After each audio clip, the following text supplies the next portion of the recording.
The last ice age. Millions of large animals roam the earth.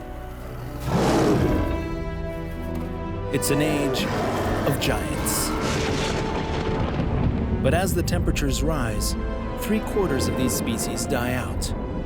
Were they unable to adapt? Or did they fall victim to our ancestors? After all, this was the same period we humans began our conquest of the entire world. Man or climate? Researchers across the globe hunt for the remains of extinct animals in their search for an answer, and draw an ever more accurate picture of the life of our ancestors. In New Mexico, they discovered traces of a last struggle for survival. And early human genetic evidence might be the decisive clue to help solve the mystery of the Ice Age giants.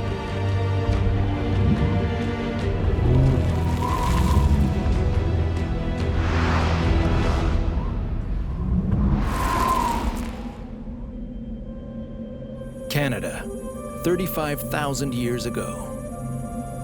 The sun rises over a world covered in ice. Huge glaciers have advanced from the north, burying vast lands beneath them. But the whole planet isn't frozen. Beyond the ice stretches a far-reaching steppe. When spring arrives and nature blossoms, the grassland becomes a grazing area for many large animals. Woolly mammoths, with their 2.5-meter-long tusks, are the icons of the Ice Age, weighing up to 6 tons. They eat up to 200 kilograms of grass a day. Only these open expanses offer them ideal living conditions. The mammoths share their habitat with steppe bison, relatives of today's bison. So many herbivores attract fearsome predators, like the cave lion. It mainly targets reindeer.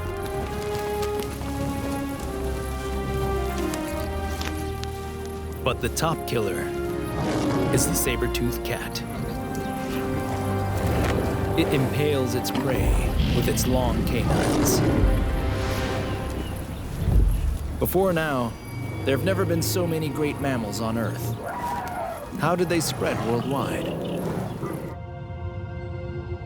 Millions of years ago, the North and South American continental plates drift toward each other. Volcanoes rise out of the sea, and around 2.6 million years ago, they create a land bridge, Central America. Central America cuts off the connection between the Pacific and the Atlantic Oceans. The Gulf Stream intensifies and carries large amounts of warm water to the north. The water evaporates, and winds drive the moisture onto land. It rains more frequently. More fresh water flows into the Arctic Ocean. The salt content of the icy ocean drops and freezes faster. The ice-covered sea reflects the sunlight and can barely store any heat. The entire Earth cools down slowly through this complex process. The changing angle of the Earth's axial tilt to the sun reaches a natural minimum. Temperatures drop further, and the Ice Age begins.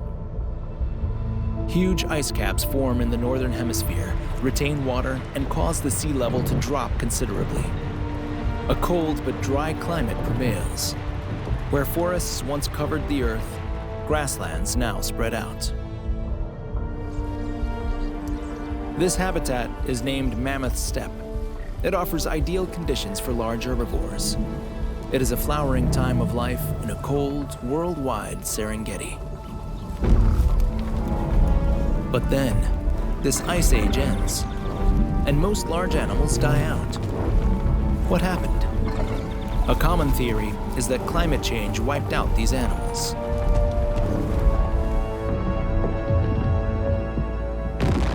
When the ice melted 12,000 years ago, the sea level rose, and it rained more often.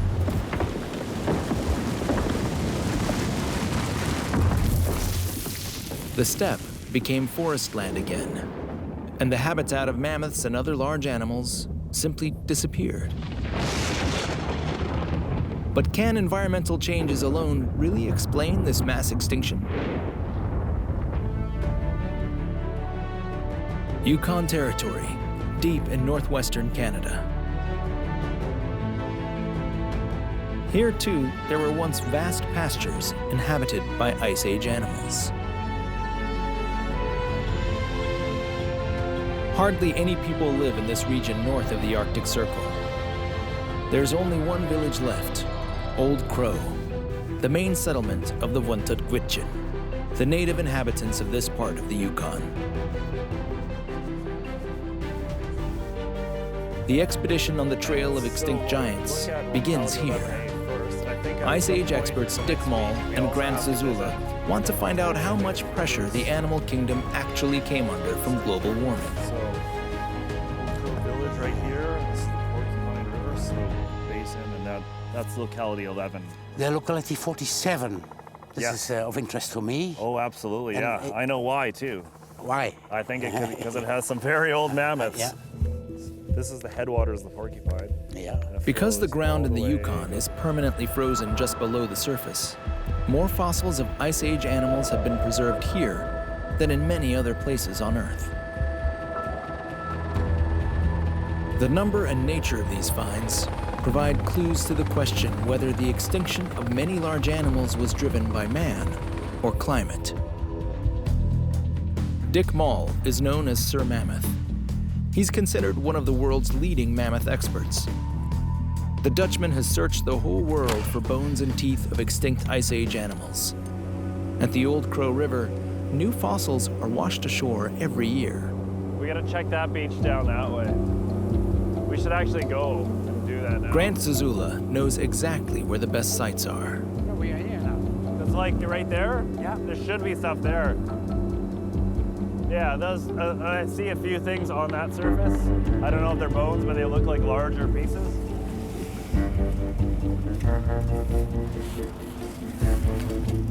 Over millennia in the ground, the fossils have turned black.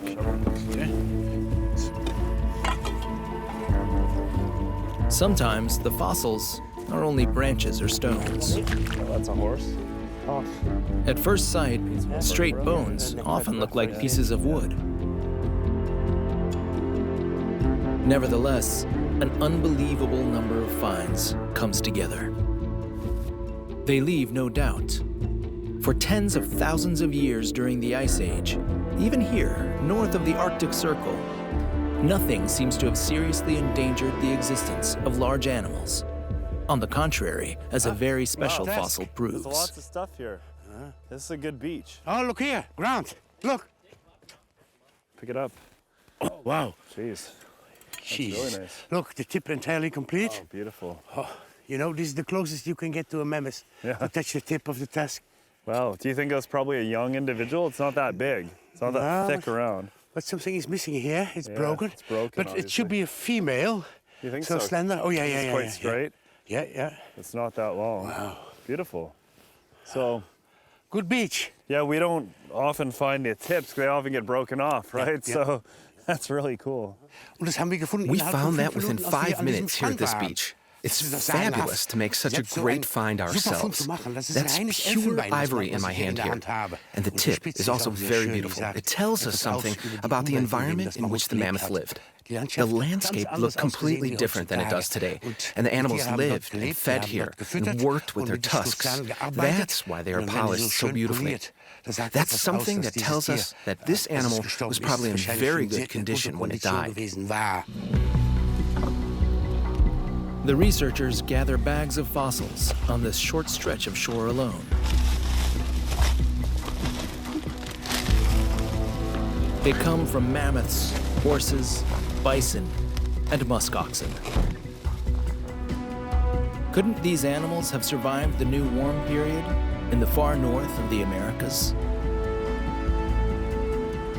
Although these first finds are excellently preserved, they don't give the researchers any clues about the extinction of these species. But then, finally, Mol and Zazula find a fossil that doesn't really fit into the picture. Oh, look at this. This is cool. We haven't seen one of these yet. Come have a look. That looks like the root. Yeah, for certain. This striking tooth Is beautiful. belongs to an extinct beaver species. These are beavers that were bigger than Dick Mol. That's awesome. Yeah, this is the inside. Yeah, looks like that. Yeah, it's big. Like this. Yeah. I love it. This is the best one we have. Very exciting. Here is a lower incisor of a giant beaver, Castroides ohioensis, and this is like an amazing, iconic Ice Age animal. It's a beaver the size of a black bear. It's taller than I am. I can't imagine seeing one of these face to face, but we know that this is an animal that only lives in forested conditions. So we know it wasn't living on the steppe tundra along with woolly mammoths and bison. So this is an animal that lived when it was warm, there was trees. And the last time that we had those types of climatic and environmental conditions in northern Yukon was about 125,000 years ago. The discovery of the giant beaver proves that long before the end of the Ice Age, temperatures had already dramatically risen once, and the environment changed. But steppe animals like mammoths need a cold and dry climate and large amounts of grass. So what happened to them in that early warm period? Why didn't they die out back then? The scientists keep searching. On a 40-meter high cliff face, they finally come across remains of large trees. They're about as old as the beaver fossil and have been perfectly preserved in permafrost. It had to be as warm as it is today for such trees to have grown here. Because even in our warm period, this area lies on the northern edge of the forest. Trees only grow very slowly, and treeless tundra begins just a few kilometers north of here. But this tree grew very well in the middle of the Ice Age, judging by its annual rings. Weird. Wow. Wow. Pretty fat rings. Right here are a bunch of remnants of ancient forests, trees, logs, there's spruce cones, there's leaves, all showing that there was spruce forest here about 125,000 years ago. And this was a very different environment than what most people envision for the Ice Age. The steppe tundra, the mammoth steppe. This wasn't the mammoth steppe. This was a forest just like we have today. In a landscape like this, with dense coniferous forest, there was certainly not enough food for steppe animals. So they had to leave this region and find a habitat that met their needs.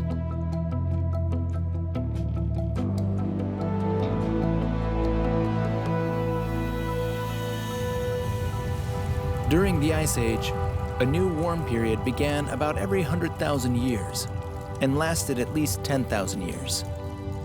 The grass steppe, here in yellow, was pushed back, and many large animals had to retreat to these last refuges. Only when it became colder again and the glaciers expanded south, their habitat expanded again and they experienced another population boom. This adaptation to changing environmental conditions is one of the greatest achievements in the history of life. It shows how flexible many animal species were. Climate change was certainly not the only factor in the extinction of the large animals of the Ice Age. This soil layer, that is the modern age in which we live today. Geologically speaking, also a warm period. And down there, these layers are Ice Age deposits. Cold periods, warm periods, cold periods, warm periods. And in there, we find thousands and thousands of fossils. But here's the border. This soil began to form 11,000 years ago. In this layer, we find nothing at all. That is a sign for a major turning point in the history of life. The disappearance of the Ice Age giants is one of the biggest extinction waves of the past couple million years. If environmental changes alone cannot explain them, what can? Early on, researchers suspected that man might have played a role in this. Almost overnight, the large animals were literally exterminated. There was even talk of an all-out war of man against Ice Age giants. What supports this hypothesis? The extinction of large Ice Age animals coincides with the spread of our ancestors across Earth. But were early hunter-gatherers even able to kill dangerous animals that weighed tons? Is it not more probable that they kept their distance from these giants?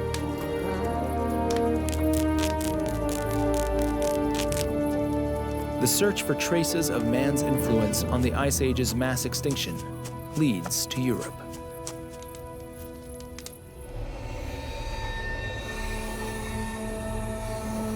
Coming from Africa, our ancestors reached Europe approximately 45,000 years ago. Never before had they advanced so far north. There, they met the large animals of the Ice Age steppe for the first time. The south of the Czech Republic. Since the 1920s, numerous Ice Age campsites of our ancestors were excavated in this valley near Dolní Věstonice. They're about 30,000 years old. Here, Dick Mol and Czech anthropologist Jiří Svoboda want to reconstruct how man and megafauna might have encountered each other. What we have here is a group of large settlements, relatively very large for mobile hunter-gatherers. And we excavate ground plans, we excavate fireplaces, hearths, and around them we can, with more or less security, imagine tent-like structures. Next to the settlement, there are really places where they collected the bones. A very accurate excavation. Historical photographs show how enormous the dimensions of these mysterious heaps of bone were. Did people collect the remains from found carcasses to use as fuel or raw material for everyday objects? Or had they killed them? One thing is certain. These finds are not isolated cases. Discovery locations extend like a web to cover a region that extends from Austria to Poland. Yeah, it's polished. Artifacts Wow, discovered it's at a the big one. campsites provide Yeah, the but first in Russia clues they as have to even why longer. these bone Yeah, but accumulations from there- exist. From here, and this is also 30,000 years old. A particularly rare find, Ivory, pure this ivory. mammoth ivory tip. And shaped. Yeah, you can see that it has been worked here on the tip Yes, sure. to sharpen it. And this is from Pavlov. Pavlov, yeah. Was the tip Any possibly age on is a about- lance? 30,000 years. Such a 30,000 weapon could have years. been used to inflict fatal stab Incredible. Thank you wounds on for large showing animals. this one. And these tools are also very interesting. So now we see the Among the projectiles artifacts, made of there are also many flint. flint blades and It's attached spikes. to a stick. Yeah. Flintstone does not Penetrate into naturally the occur in this body of an region. animal. Humans brought it from Oh, it's far beautiful. away. You can see even the retouche here. Yes, it's retouched. Yeah. And it's so sharp. I think I could cut myself with it. And again, put in the Experts say wooden handle these are the tips of for large killing spears. animals.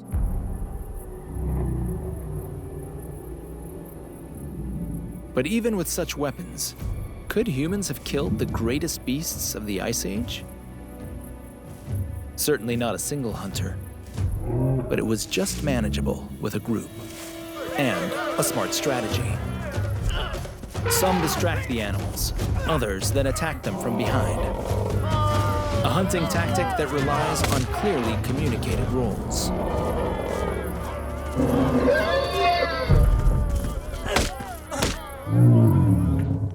In the small town of Predmosti, a small portion of a huge collection of bones was preserved. Predmosti, part of the cultural layer. Once, sites like this one covered many hundreds of square meters. Humans did not shy away from any animal. Oh, lots of mammoths I see. A scapula, a big tusk, yeah. part of a mandible, some vertebra. Most of the bones belong to very small individuals, babies, so 2-3 years old. I have excavated mammoths all over the world, but I have never encountered such an accumulation of mammoth bones. Over 1,000 mammoths have died here. And when I look at these bones, I see that they are all relatively young. It was not a natural gathering. It was caused by humans. You could say that this was an Ice Age butcher shop. The site has another surprise in store for Dick Mol. Between the many mammoth bones lies the skeleton of a wolf. How did this predator's remains end up here? You see scapula, you see line of his vertebrae. Since the first excavations in the Czech Republic in the 1880s, bones of more than 100 such Ice Age wolves have come to light. Were the shy animals attracted by human slaughter waste and then killed? For a dog, this is, in my opinion, On closer inspection, some of the skulls have atypical characteristics. And also from wolves, which is about 9.3. The anatomical peculiarities suggest a different assumption for Dick Mol. Some of them stand out because they are relatively small. If you measure these, you notice that the palate region is rather wide relative to the length. The muzzle is relatively short. These are characteristics of dogs. If these are dogs, then they are very old, almost the oldest dogs in the world. And they lived shortly after man began to domesticate wolves. So these hunters may have been among the first humans to use dogs as hunting helpers to rush fast and high-endurance animals like bison, drive them to exhaustion, and corner them. With this method, our ancestors could have put themselves at the top of the food chain. But would they really have been able to trigger the decline of 3/4 of all the great animals of the Ice Age?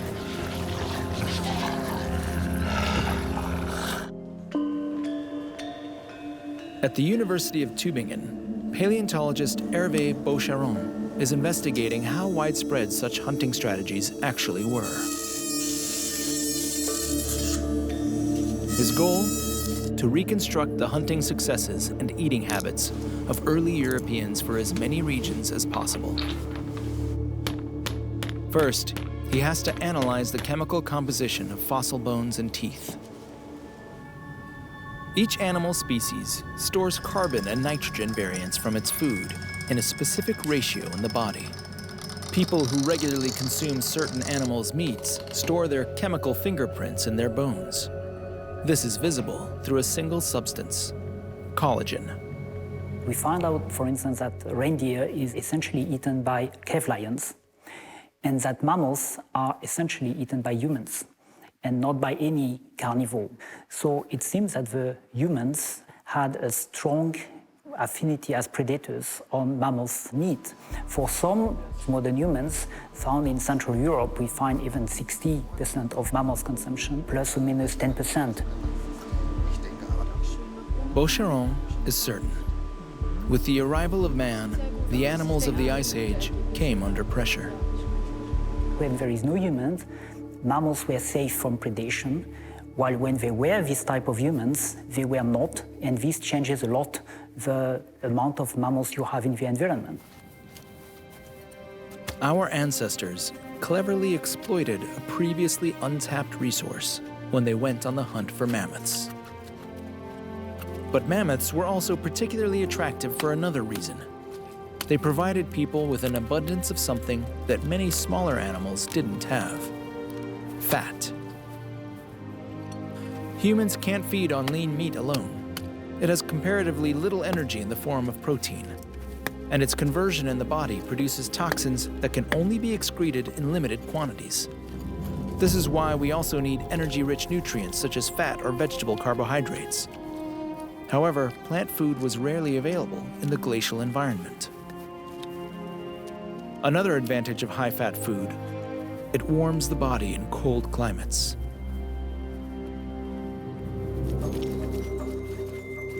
A comparable diet is common among Arctic peoples. The Inuit traditionally take in many vital nutrients from the fat layer of seals and whales. which they often eat raw.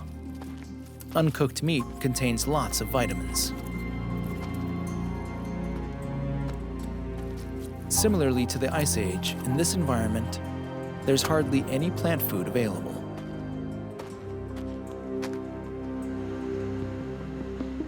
The theory of the meat-eating Ice Age man is supported by paleogenetic investigations. From well-preserved bones and teeth of our ancestors, researchers at the Max Planck Institute for Human History in Jena, Germany, can still extract genetic material even after tens of thousands of years.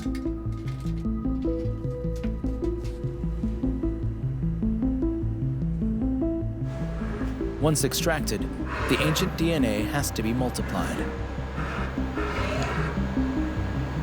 The process is fully automated. Finally, the genetic information is read in a sequencer, and the genetic blueprint of the ancient Europeans can be reconstructed. Was uns da besonders überrascht hat, war, dass die Jäger und Sammler What surprised us in particular was that the hunters and gatherers looked more like people who now live south of the Sahara. At least they don't have the genes that we find in Central Europeans today that causes the light skin color typical of people in Western Eurasia. And there's the problem. We can ingest vitamins through food, but there is one vitamin in particular, vitamin D, which is produced through sunlight in the skin. If you now have dark skin and live in a place where it is relatively dark, you cannot produce this vitamin D in the skin through the sunlight. To balance it out, you can absorb it through food. However, there is hardly any vitamin D in vegetable food. Animal food, on the other hand, has vitamin D, for example, in fish and meat. The genetic evidence shows that light skin only spread after the Ice Age, when our ancestors changed their diet. From hunting and gathering, man evolved into a settled farmer and begins to domesticate animals and cultivate the land. The early farmers were vegetarians and had this big problem that they had to adapt to a vegetarian life in the north, that is, where there was hardly any light, and therefore they became more and more fair-skinned. Caucasian skin color became common. It was a direct adaptation to agriculture and to the low-light conditions that prevailed in Europe. In the Ice Age, before the introduction of agriculture, it was vital for our ancestors to have enough meat and fat available at all times. So they built up provisions.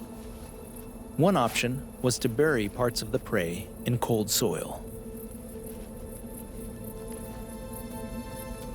Meat was probably also dried in the cold wind under the open sky.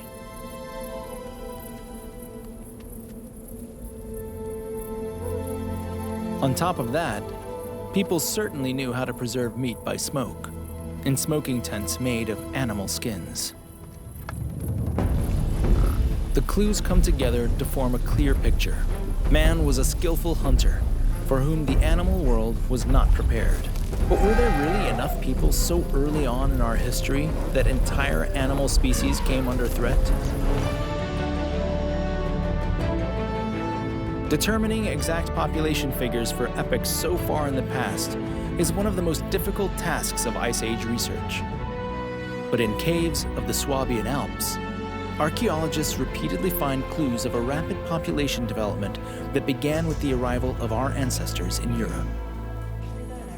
One of the most famous sites is the cave Hohlefels. In the meter-thick deposits at the bottom of this cave, researchers find artifacts that are up to 65,000 years old. At that time, another human species lived in Europe, the Neanderthal. They visited the cave regularly but left only a few traces. Neanderthals died out about 40,000 years ago. The upper layers, on the other hand, originate from the time of our direct ancestors, who began to use this cave soon after.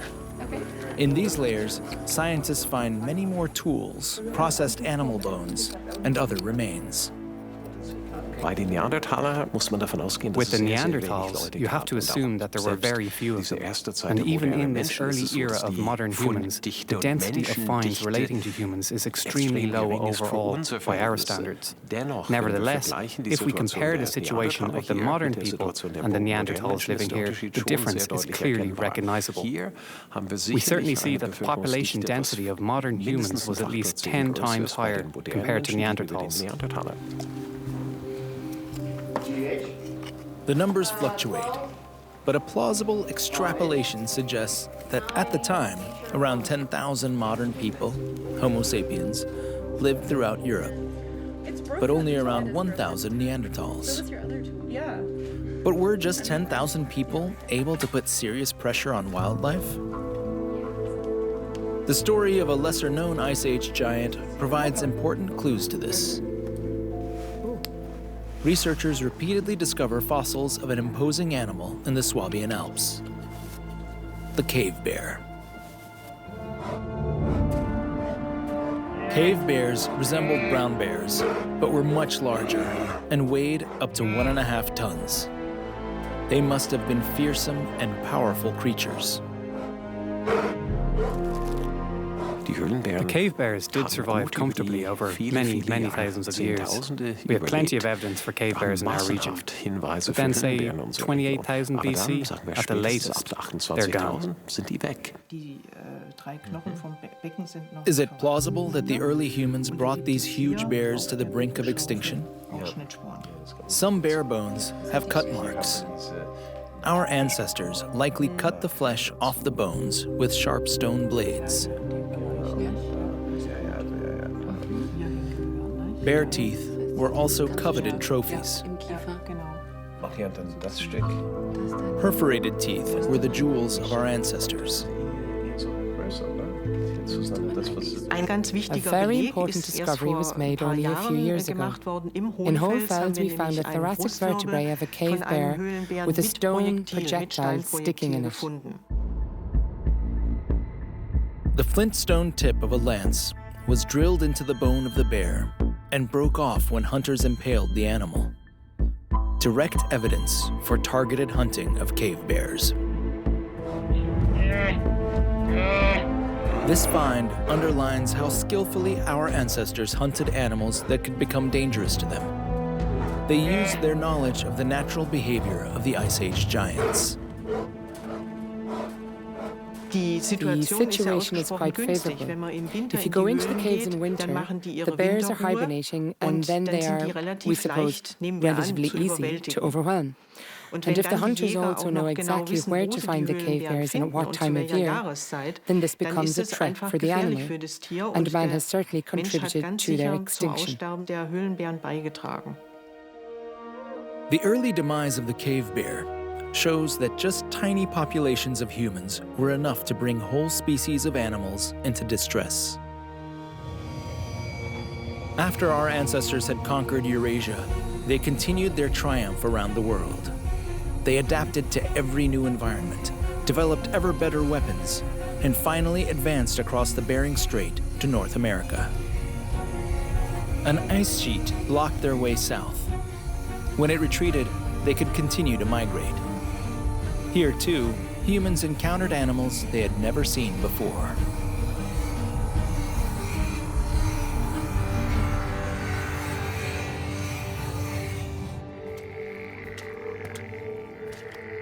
New Mexico, 13,000 years ago. A large, shaggy animal is searching for juicy leaves on the shore of a lake. The bizarre creature is a giant sloth, as big as a bison and weighing more than a ton. Hardly any other species spread so successfully throughout America during the Ice Age. In the warm phases, giant sloth even made it to today's Yukon territory. And yet, after this unique success story, they also died out about 12,000 years ago. Did humans play a role in their extinction too?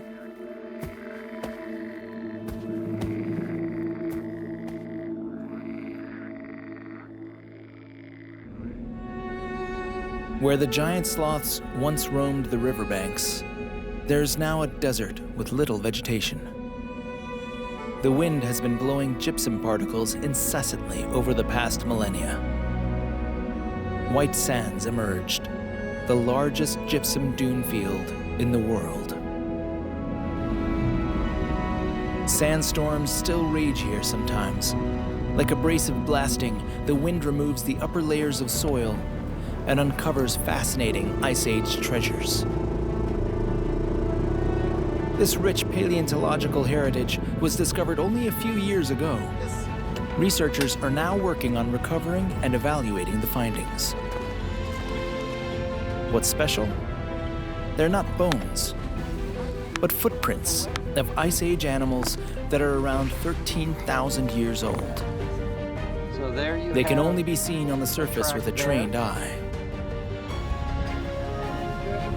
But as soon as one begins to carefully expose the prints, the outlines become ever clearer. It is a fragile piece of natural history. The researchers carefully remove the soft sediment. Slowly, a striking hollow shape becomes visible, the impression of a giant sloth foot.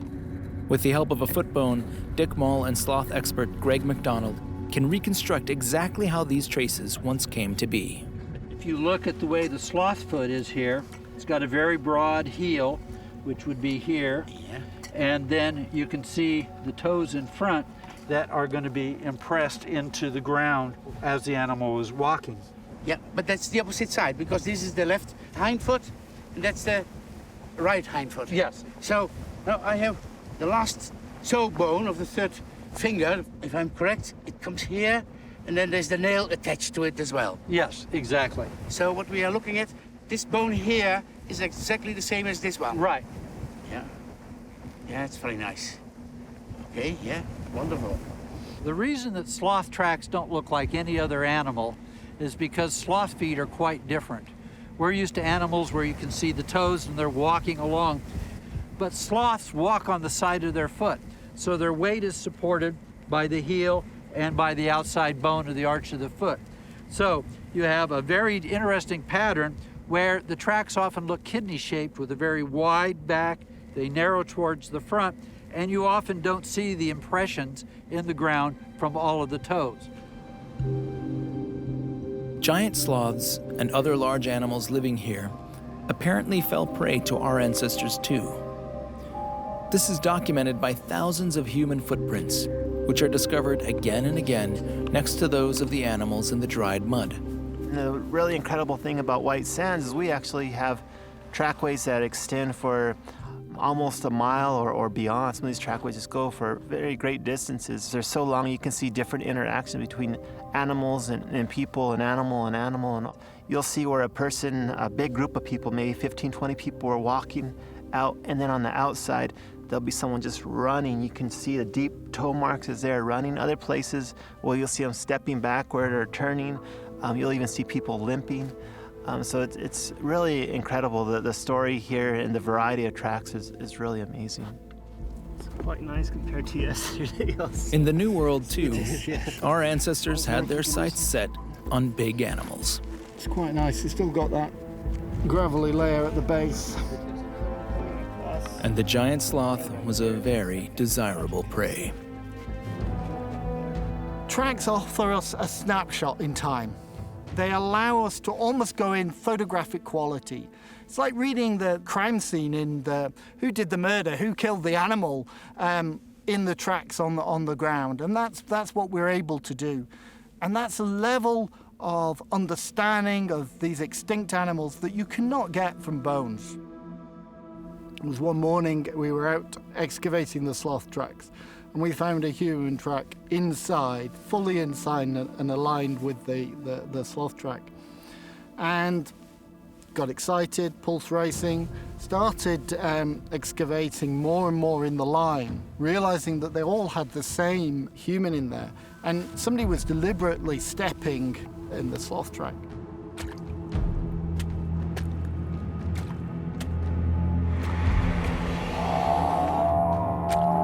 We think what was happening is that somebody was following the sloth, really stalking it, but also being a nuisance, mimicking it, probably shouting.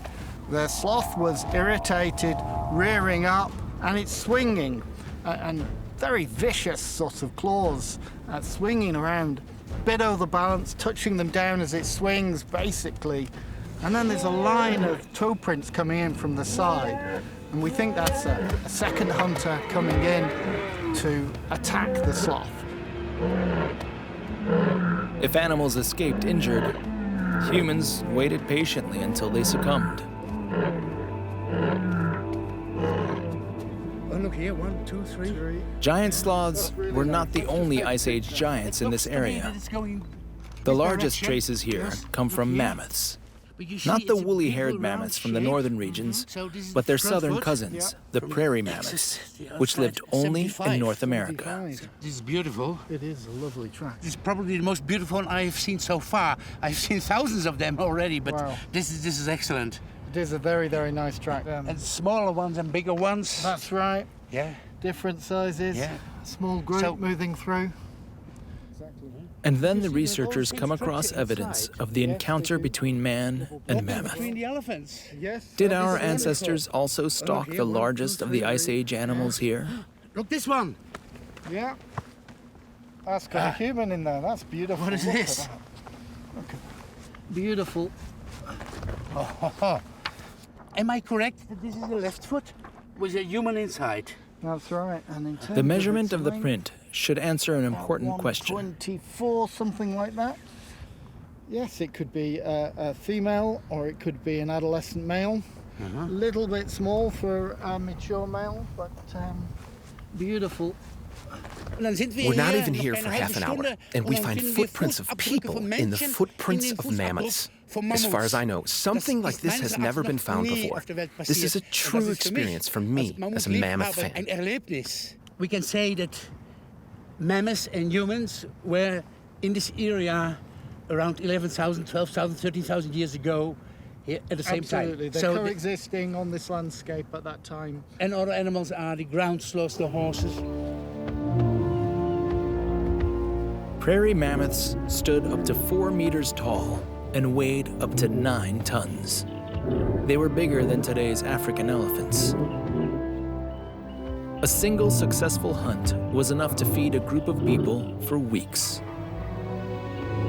But the king of this American animal world was the Smilodon saber-toothed cat, weighing up to 280 kilograms and armed with 20-centimeter-long canine teeth. Despite being an apex predator, Smilodon died out about 12,000 years ago. Could his demise also have something to do with man?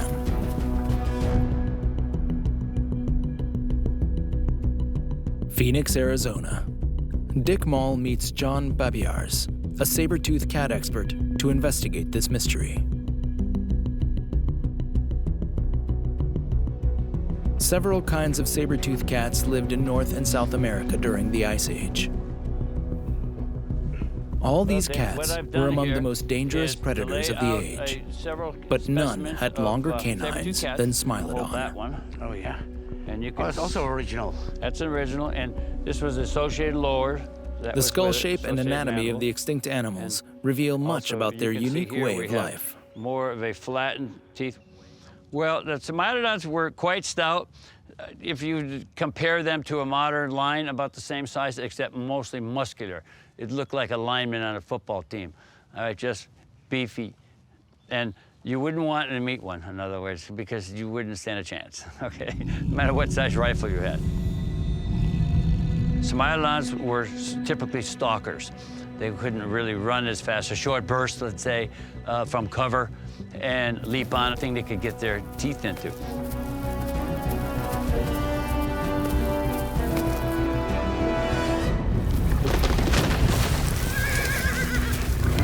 So they would actually use their forearms as a mechanism to hold the animal steady while they positioned it for the coup d'etat.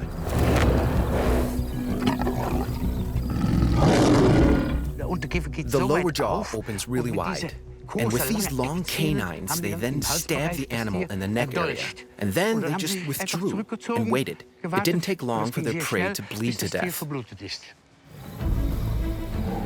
Successful hunts were essential because saber-toothed cats needed lots of meat. They were perfectly adapted to go after large prey. At the end of the Ice Age, they also came under pressure to survive from human competition.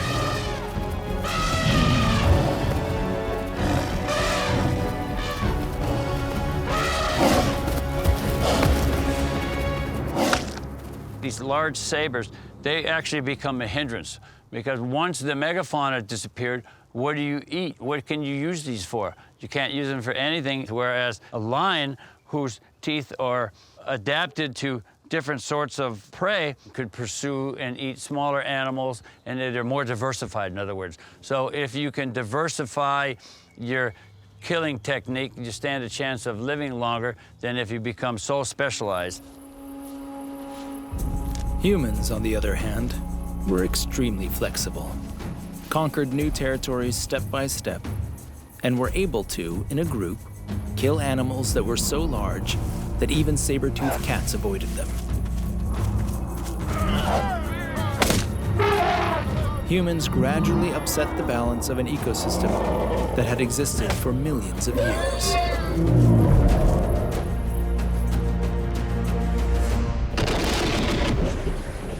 Then, the world broke free again from the iron grip of the cold.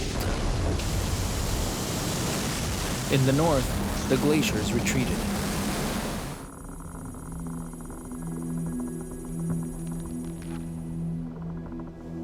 The forests began to spread out, and in many regions the steppe was replaced. This rise in temperature met with an already weakened animal world, and the Great Extinction began. In the south, climate change dried up the kingdom of the giant sloth. This time, the animals could no longer escape to greener refuges. Their populations collapsed. This roller coaster ride of climate change forced many Ice Age giants to retreat further north.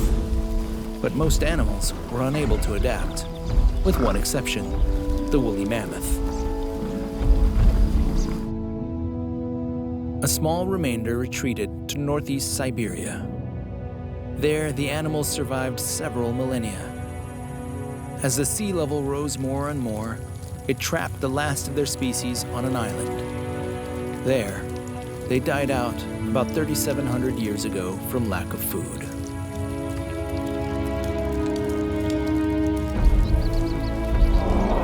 With that, the era of the large Ice Age animals ended. Climate change and man proved to be a deadly combination.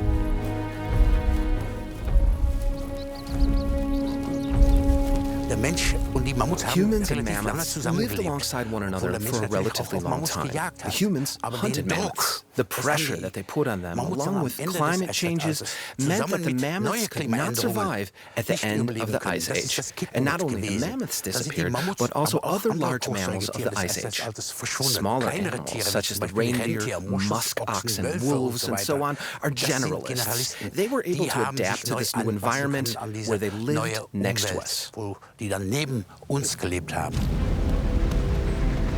Reindeer are not choosy in their search for food. They were able to survive in the Ice Age steppe as well as in today's tundra.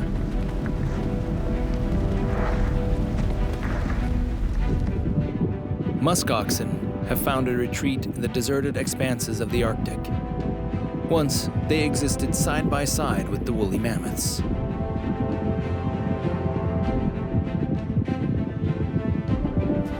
Wolves also mastered the transition into the warm period. In the Ice Age, they shared their habitat with cave lions and saber-toothed cats.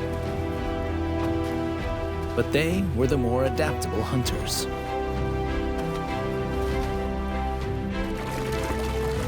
Brown bears lived side by side with cave bears during the Ice Age, but only they survived, albeit mainly in regions unpopulated by humans.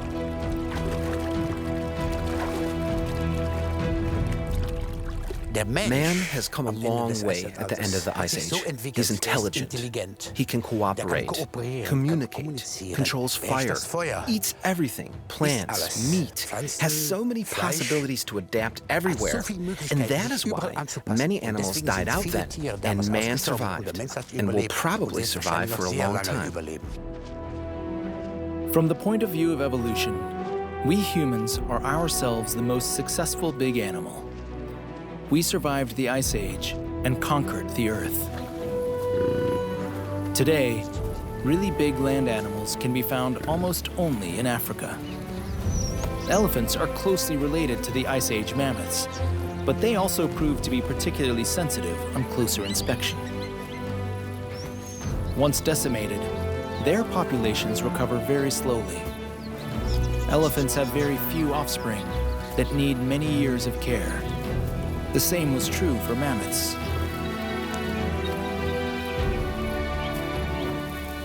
According to calculations, 200 years ago, many millions of elephants lived in Africa. New censuses only estimate around 350,000 animals.